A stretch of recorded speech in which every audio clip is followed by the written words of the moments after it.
এই মেয়েটি হঠাৎ করে ছাদ থেকে লাফ দেয় আর তার স্বামী তাকে বাঁচাতে গেলে সেও সাথে পড়ে যায়, কিন্তু আগের থেকে নিচে সেফটি ব্যবস্থা ছিল। এগুলো দেখে তো সে অবাক। তার স্ত্রীকে জিজ্ঞেস করে এগুলো কি হচ্ছে। তার স্ত্রী বলে, আমি তোমাকে ভালোবাসার পরীক্ষা নিতেছিলাম, তুমি আমাকে কতটুকু ভালোবাসো। সত্যি আজকে আমার ভালোবাসা জিতে গিয়েছে।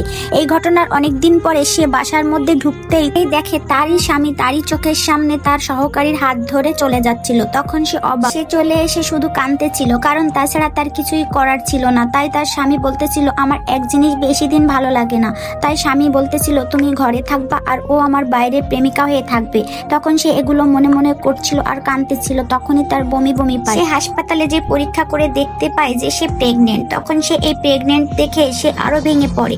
সে দুঃখে রাগে কষ্টে রিপোর্ট ডাস্টবিনে ফেলাই দেয়। তখন তার ডাক্তার বন্ধু বুঝতে পারে তার একটা অসুবিধা হয়েছে। তখন সে বলে, আমার কাছে একটি চান্স দে, আমি হয়তো তোর স্বামীর থেকেও বেশি ভালোবাসতে পারবো। সে বলে, আর ভালোবাসার প্রতি আমার বিশ্বাসই উঠে গেছে। রিপোর্টটি দেখে মেয়েটি জ্বলে পুড়ে শেষ হয়ে যায়। তার হাজবেন্ডের উদ্দেশ্যে হাজির হয়। তার হাজবেন্ড বলে, এখন আমার কোনো সময় নাই তোমার সাথে ফালতু পেঁচাল করতে।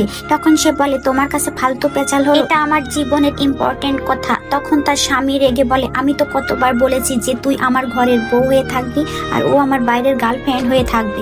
তখন সে রাগ করে বলে যে আজকে আমার সন্তানের পরিণতির জন্য শুধু তুমি দায়ী। ভিডিওটি ভালো লাগলে সাবস্ক্রাইব করে দিও, ফলো করে দিও।